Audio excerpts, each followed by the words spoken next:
And welcome back, ladies and gentlemen. Tyler Carlson with us. Good morning. Good morning. How are you? Good. Welcome back to the show. Thank you. It's great to be back. How you been? We're doing great. Yeah? Yeah.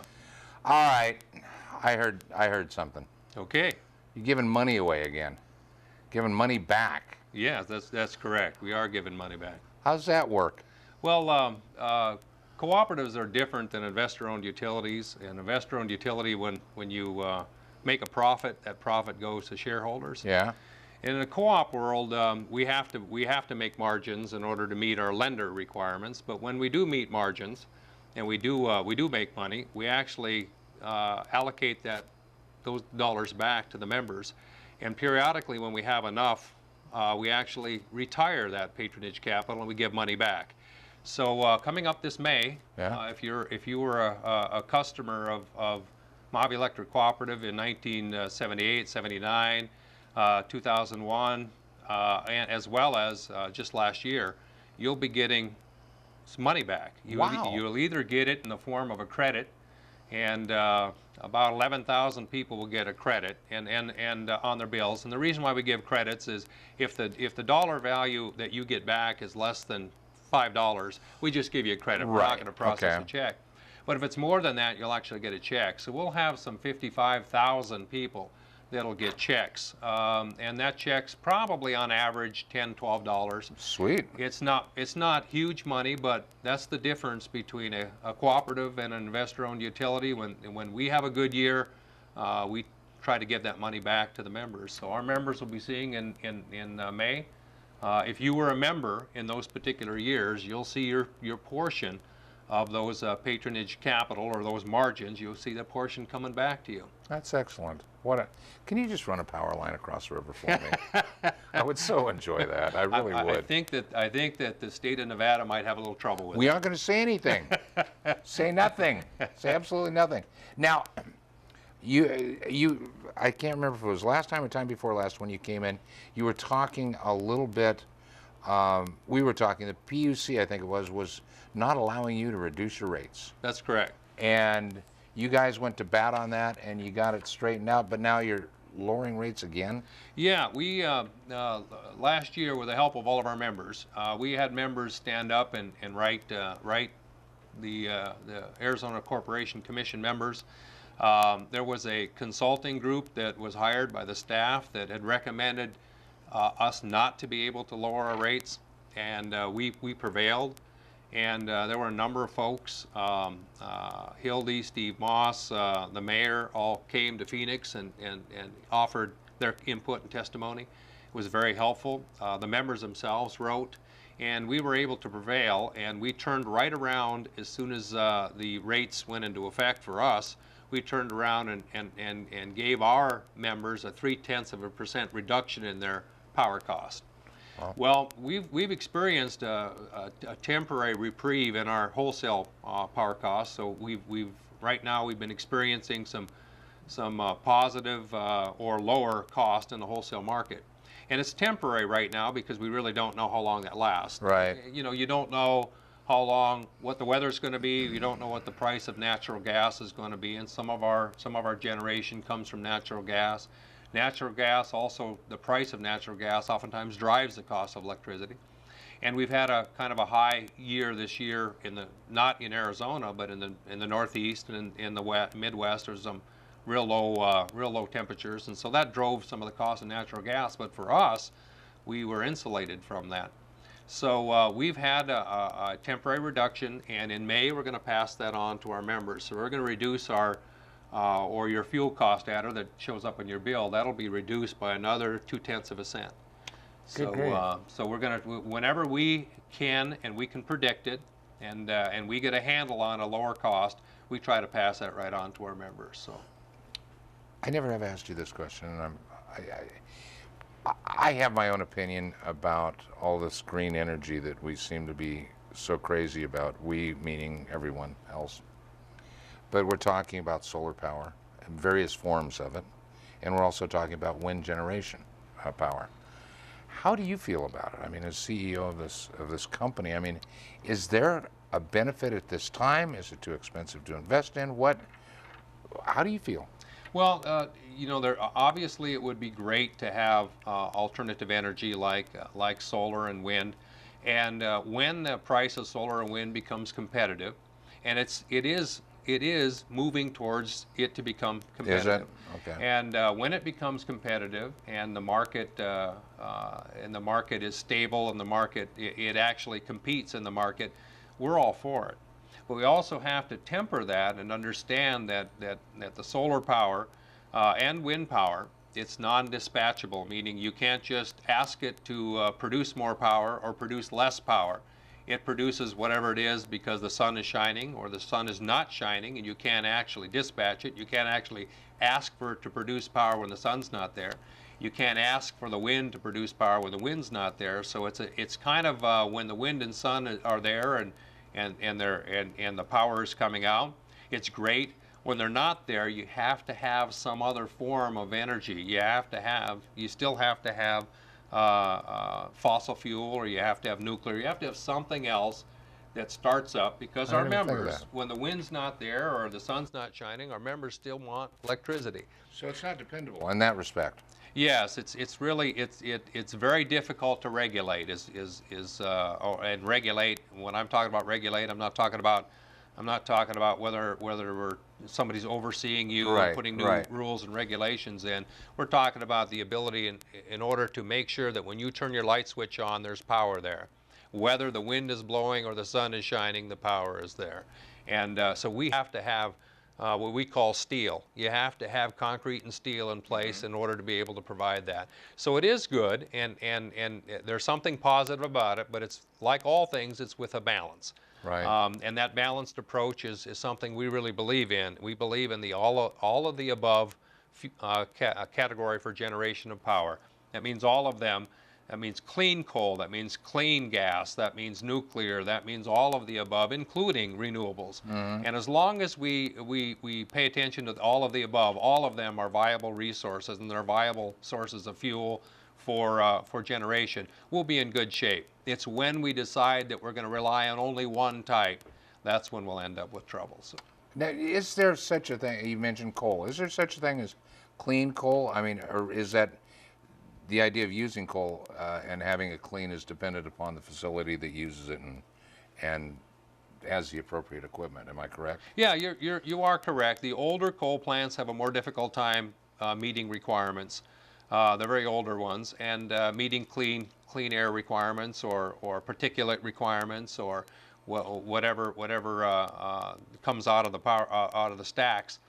But the more recent coal-fired plants do have an ability to be retrofitted, and the newest plants going online, they actually can be very clean. So you can have clean coal technology. Well, obviously, the Midwest and the East Coast certainly have just got an abundance of coal. That's correct. It's a great resource that we have when we finally figure out how to clean it up and get it out there. But for so long, starting with the Mohave generating station and some of the other coal-fired plants that were the older ones, they chose not to spend the money on it. But then the coal industry just kind of took a dump. But might it have been premature? I mean, it seems like it's a tremendous source if it was utilized correctly. Well, it seems if you ask my humble opinion, in my opinion, that we have a whole lot of resources that are natural resources, such as natural gas, such as coal. And it really should be something that we should utilize to keep away from our dependence on either foreign sources, as well as like in renewables such as solar. We get a lot of the rare earth materials from China. And so we've switched the dependence. Instead of on oil, we have a dependence on rare earth materials from China in order to build our solar panels. And I think we should really make sure that our resources are used in a good way and not overused. But we have an abundance of natural resources, so we could be energy independent if we don't cut our nose off to spite our face for things like we just want to philosophically get away from natural gas or coal, which doesn't make any sense. That's why we really embrace the all of the above. Make them clean. We all want clean air. We all want clean water. There's a way to do that and still be able to deploy those resources. Wow. So there's a lot more thinking that needs to go into these decisions that are being made possibly in the future. Well, there seems to be quite a bit of political decisions being made, and not engineering or not technological decisions being made. And I hearken back to the 70s, where there was a time in which Congress said, no, you can't use natural gas as a fuel for power plants. And they basically said that, and 8 years later they had to reverse themselves. And if you think about it, in that time frame, people who wanted to use natural gas couldn't, so they ended up putting in coal. Now we sit here years later and people are trying to say get rid of coal, right, and use natural gas. Well, that political swing back and forth of what you should or shouldn't use is not really based on technology or engineering. It's based on politics. And if we could find some way to get less politics in this and more technology, I think we'll be in really good shape. Well, anytime you've got oil, it seems like either the byproduct of oil is natural gas or the byproduct of natural gas is oil. I'm not sure which came first, chicken or the egg. But there's always natural gas reserves around. There are. And seeing it in Prudhoe Bay, actually seeing the flames going up from the natural gas, they were not pumping back into the ground to bring the oil up. It was just an amazing, it was a crying shame, you know, and the Yes. whole time we're wondering why didn't they pipe this back down to Valdez along with the oil and put it in container ships. But it seems like we waste so much of our resources because we get stuck on some political ideal. That's correct. Yeah, you're exactly right. Sometimes the political ideals are what drives policy, and policy probably should be driven more on our independence and utilizing our natural resources in a responsible way.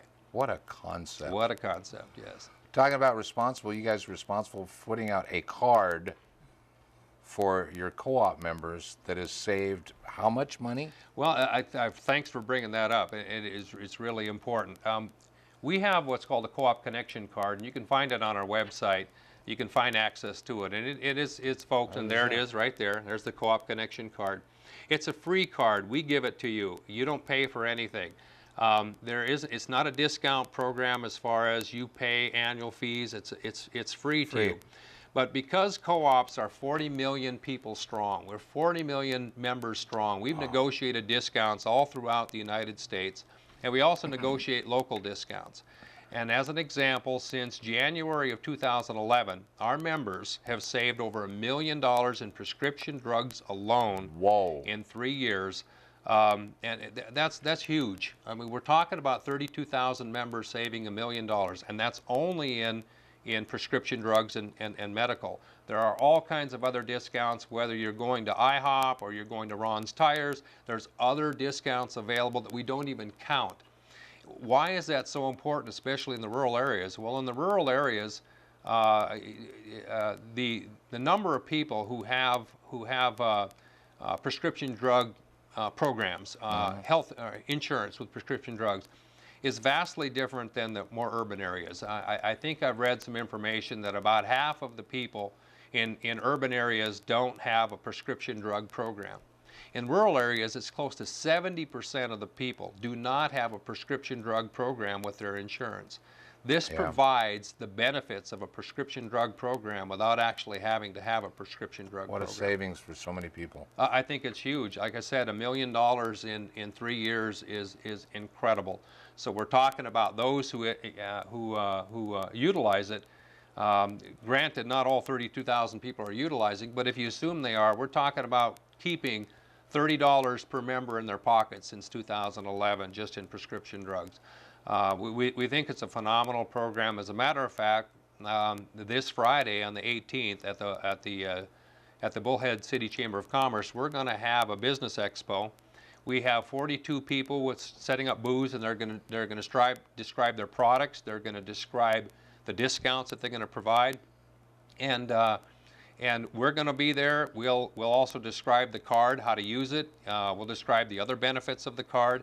There's another benefit to the card that's not even in there. It's kind of a cash back program, and I think you can click your way to it on that website. But if you click your way to it, you can find that if you order things through this particular program and you order things online, you qualify for cash back. So if you order through online and you use your Co-op Connection card, whether you save money or not, you still are entitled to cash back. And we just started deploying that program, and we've got employees right now that I'm aware of that have got $10, $20, $30 in cash back in addition to the medical program. So we think it's a great program. It's a co-op difference. That's the difference between, again, a co-op and an investor-owned utility or other utilities. Wow. Is we care about our members. We care about making sure that our members have some benefit. There it is, right there, the cashback mall. And if you do shopping online, use your Co-op Connection card, you'll get cash back. We can't always control the cost of power in the wholesale market. We can't always do that. Natural gas prices, or all you need is a hurricane somewhere. You need real cold weather like we had in the Northwest and the Midwest. And the price of electricity varies, it changes. So we can't always control that. We do our best to do that, and when we do experience something positive like we're experiencing now, we try to pass that on by reducing our power costs, and you'll see that in your power cost and your bills coming in May. But we do also focus on keeping money in your pocket, and things like the cashback mall as well as the Co-op Connection card help you keep money back in your pocket. It is the difference. It is the co-op difference. Absolutely fantastic. You guys are just very progressive. I swear, we got, you know, the things I'm saying. We don't get that.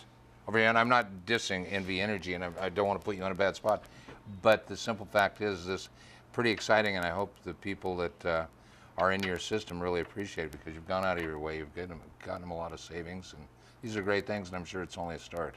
Well, it is an only start. We keep going on. You got to remember that we're locally managed, locally owned, and we're all members. So I'm a member too. So from my perspective, anything that we can do for my neighbors and the members and the employees and all of the members that we have, those are all reasons why we work as hard as we do, because we're members too. Fantastic. Thank you so much for coming in. Thank Always you. good seeing you. You'll come back and see us soon? Absolutely, Bruce. Thank you. Thank you. Tyler Carlson, ladies and gentlemen, MEC CEO. A lot of letters there. I like that. Thank you very much. Sam, thank you. No problem, and I will also, my hat's off to MEC. I had the lowest electric bill last month that I have ever had, in 22 years in Bullhead City. Really? This last month was the lowest ever, Wow. believe it or not. Good for you. It was nice. You make me jealous. I hate you. Pete, thank you. I'll stab him a couple times. Thank for you very much. I appreciate All you that. two Nevada customers, I'm telling you. To each one of you, thank you very much for watching. We do appreciate it. We hope you have a wonderful day, and we'll look forward to seeing you again tomorrow. Until then, bye-bye.